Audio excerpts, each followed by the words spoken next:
Welcome to KissFAQ Song Stories. In this series, we'll focus on the histories of some of Kiss's best and least known songs. In this episode, Take Me, originally released on Kiss's Rock and Roll Over album in 1976.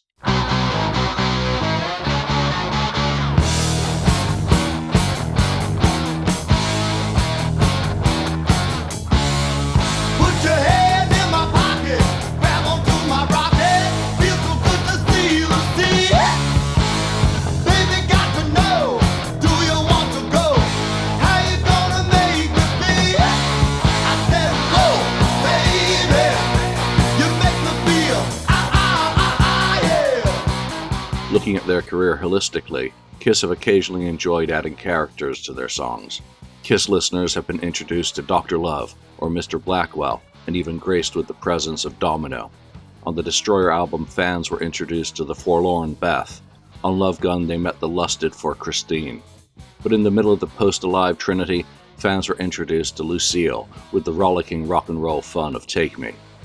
And to 14-year-old boys, they knew which one of those three chicks sounded like the most fun. Lucille would surely have given the headlight queen of Destroyer infamy a run for her money. While the song is credited to Paul Stanley and Sean Delaney, Sean later asserted that he'd brought the song, nearly fully formed, to Paul. All sorts of things potentially happen, and stories evolve with the passage of time. Sean certainly received 3 songwriting credits for his contributions to the album, and Paul has never downplayed the value of his input. Paul recalled in Face the Music, "No one was there to help us write or shape songs. I was having trouble coming up with songs, so I asked Sean Delaney to come over to my apartment for writing sessions. Those informal get-togethers at my 52nd Street place yielded Makin' Love, Mr. Speed, and Take Me for Rock and Roll Over, as well as All American Man, which showed up on Alive 2 the following year."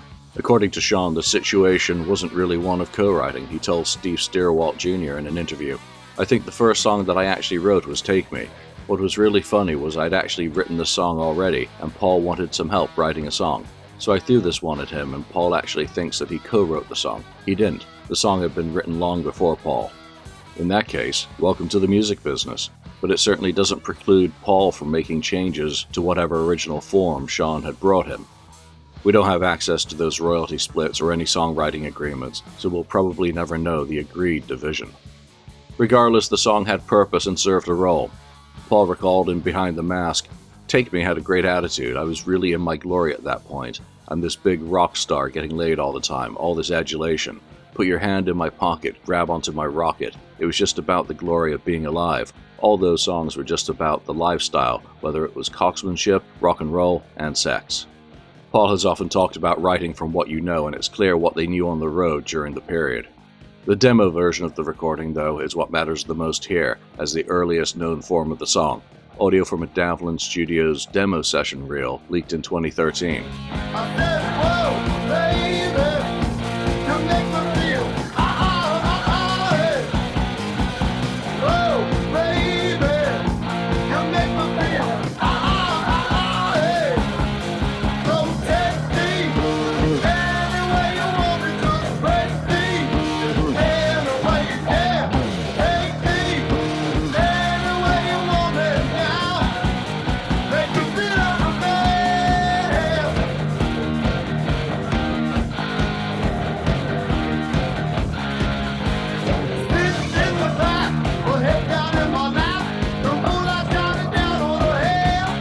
It contained this song, Gene Cookie Monstering the Kissification of Peter's Baby Driver, and an instrumental of See You in Your Dreams. A note with the studio's address had been scribbled on a Destroyer tour itinerary over a July 16th day off, but it seems improbable that any recording session took place on that day, with the tour in between Knoxville and Charleston, West Virginia on the East Coast. The studio was located on the West. That's not to say that the quarter-inch reel is indicative of the studio being used for the recording versus providing overdub duplication or even mixdown functions of some sort. Suffice it to say, we currently don't know when these demos were recorded, or whether they were even recorded at the same time other than appearing on the same mixdown reel. Potentially, with the studio located in Universal City, California, possible session might have taken place during a gap in shows between August the 18th and 26th. In terms of looking at the known band schedule for the period, a more likely gap occurs following the Oakland show on August the 22nd, with the studio located on the opposite side of the LA metro area to Anaheim Stadium and LAX. On the studio reel box, the engineer and producer is noted as ED. Since Eddie Kramer was present for the August the 20th Anaheim show, he could potentially have been available for any session, though equally the letters could simply be some other engineer's initials. It's all supposition at this point, and hopefully things become clearer in the future. Davlin Studios wasn't some backstreet budget option. Len Kovner, who had also operated Larrabee Sound, had opened the studio location in 1973. They had also installed a glorious Trident Triad Model B console in 1975. A studio track feature in the February 28, 1976 issue of Billboard noted, "Things remain busy at Davlin Sound Recorders in suburban North Hollywood, particularly since the new Studer tape machines have been added. A 24-track, a 4-track, and 3 2-track units are now ready to go. Those technical specs clearly make it fit for any level of purpose, and several notable acts had already recorded or overdubbed there." Regardless of the date, it's the music that really matters. The circulating demo runs a touch slow. Let's break down the demo and compare it with the later album version. Naturally, as a demo, it lacks the polish of the final product. Peter's playing a straight-ahead rock groove with only a hint of a shuffle, with his accents propelling the song forward. The character is infused with numerous 16th notes and hi-hat work.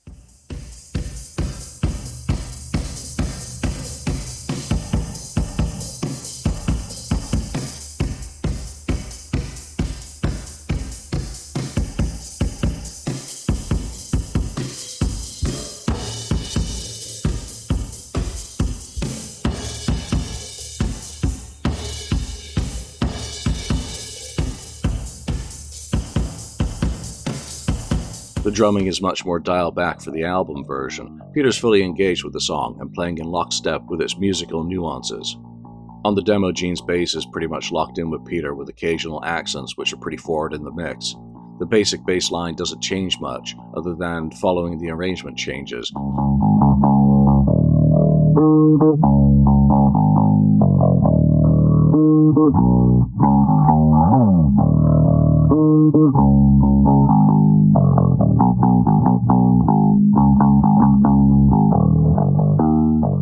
In translation from demo to album recording, unfortunately, some particularly nice accents disappear. Rhythm guitars are crunchy and very forward in the mix, enhancing the tight arrangement. The lessons of Bob Ezrin are evident here. There's no lyrical difference between the demo and the album version, other than the absence of Paul's ad-libs during the ending of the song on the album version, with it being straightforward and well-crafted to begin with. Following the bed tracks being recorded in Nanuet, the vocals were recorded at the record plant on the evening of October the 12th. The song's arrangement would be further tightened for the album, making it more radio-friendly with a sub-3-minute duration, meaning there was nothing done other than EQ when it was used as the B-side for the Calling Dr. Love single in March 1977. There were minor changes to Ace's guitar solo from the demo to the album version, but even though it's brief, it's a nicely stated and phrased solo. There's also nice double-track guitars in the outro part of that solo. In final form, Take Me is a tightly arranged, high-energy song that makes it an archetype of Eddie Kramer's capturing of Kiss's unpretentious hard rock. Clearly, lessons in songwriting, arrangement, and performance had been learned by the 4 members of Kiss from the boot camps under Bob Ezrin that they had at times endured on the previous album. He'd equipped them for success, even if Rock and Roll Over was a Newtonian response to the direction that they'd taken with Destroyer. They were going back to their roots, and that is clearly evident on Take Me. It might be argued that Kiss would never again have been as well prepared for an album as when they worked on material throughout that summer and headed into the theater to record in the autumn. During rehearsals for the tour, it was clear that this gritty and straightforward rocker, fully formed, was primed and ready to bump King of the Nighttime World from the second song slot in the set, mirroring the role it played on the album.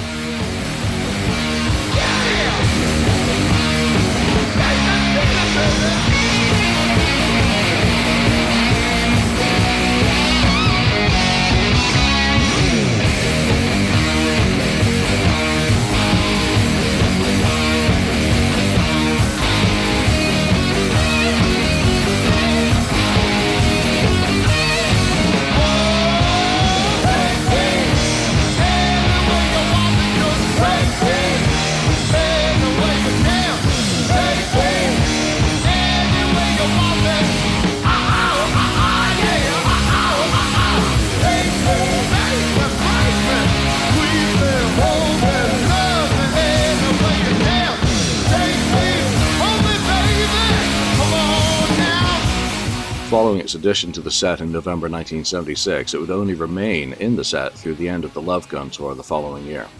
To a certain extent, the song gains greater notoriety as one of 3 songs included on the track listing on some copies of the Alive 2 album, along with Hooligan and Do You Love Me, but which were later excluded, making those songs feel in some way neglected compositions. That exclusion continued into the Kiss Alive 2 tour the following year, with King of the Nighttime World returning to bump Take Me from the number 2 song slot in the set. There's a pinch of irony there. For the ultimate live document of the song, it exists on the fully mixed and mastered but unreleased Rock and Roll Party in Tokyo live album in contemporaneous form. Higher form soundboards also see its inclusion in the final show of the Love Gun tour from Fort Worth on September the 5th, 1977.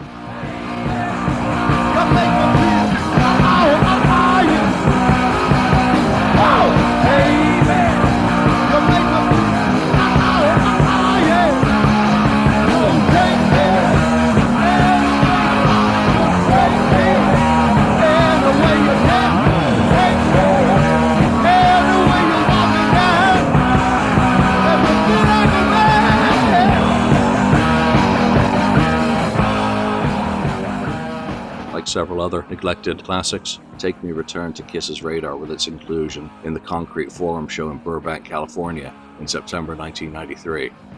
With Kulick and Singer supercharging the band, Kiss delivered it with a new ferocity. Sadly, the Pro Shop video cuts, making that part of the beginning of the song more of a tease than the audience recording delivers.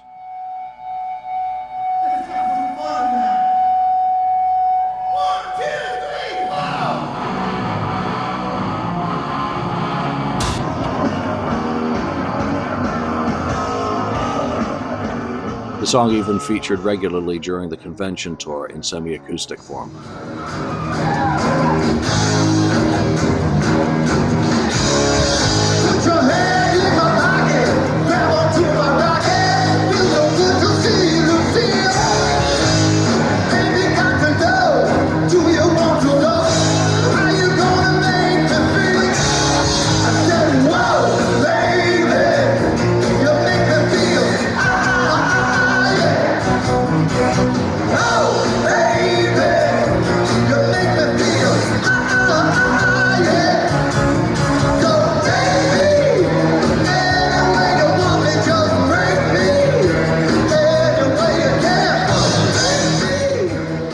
Ultimately, for fans who missed experiencing Take Me live in concert during the 1970s, their first widespread opportunity arrived with the somewhat contemptuous treatment given to the song version included on the You Wanted the Best compilation in 1996.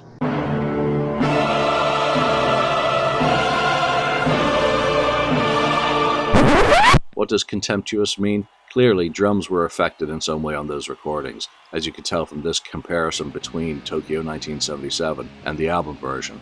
First 1996, and then vintage.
They do sound impressive, however, and contemptuous is a matter of semantics, good intentions, or necessity, but the adulteration of contemporaneous vocals and essence were immediately called out by some fans, some of whom felt a disservice was done to the legitimate historic sonic documents.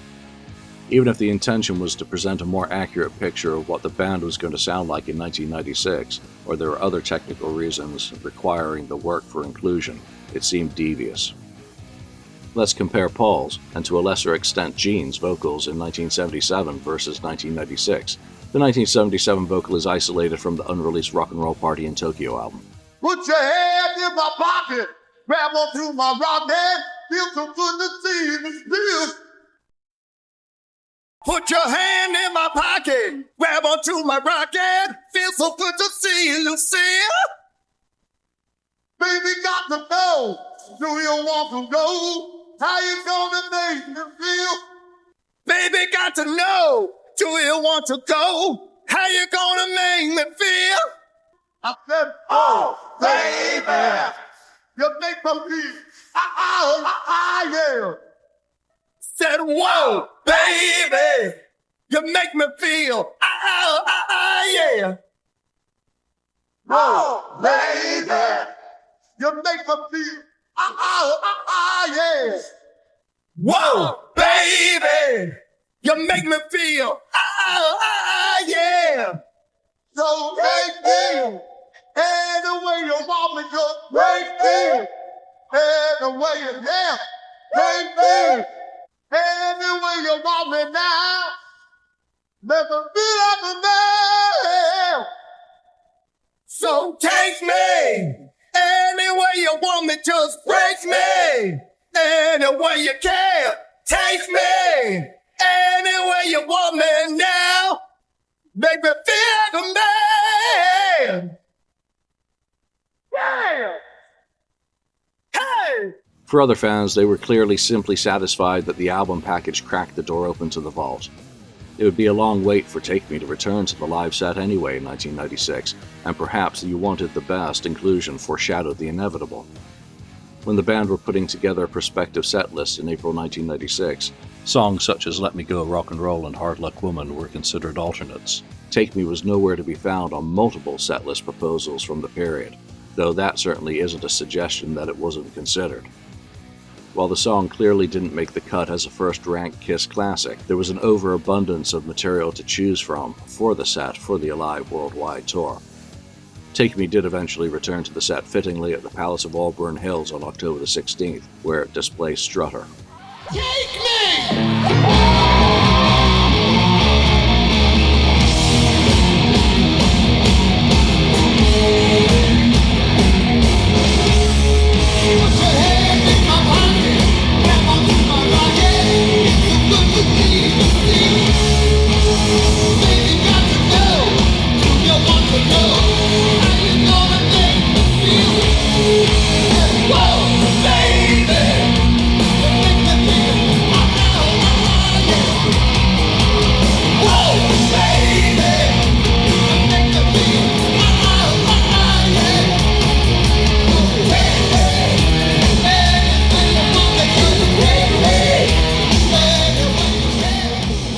Didn't survive long, in turn being swapped for Watching You in early November. It would take a further decade for the song to appear again, surprisingly having been ignored during the 2004 Rock the Nation tour that finally saw the lineup that could play anything actually doing so. When they eventually did so, at the deep-cut Chumash Casino show in July 2006. And then like Bilbo Baggins and his magic ring, with a flash and a bang, the song disappeared into a period of hibernation again. Take Me returned for the inaugural Kiss Cruise Electric shows in October 2011, a perfect setting for its inclusion with the initial mission statement for that event. Following that welcome surprise, it became a regular on cruises, meet and greet, mini-sets, and other premium experience events. With Kiss as an active touring entity, the song's final performance to date took place during the back-to-back Kiss Cruise 11 shows in 2022. Though since then, the song was also included in the Kiss Cruise Landlocked in Las Vegas 2025 set. Who knows when and where it'll turn up next.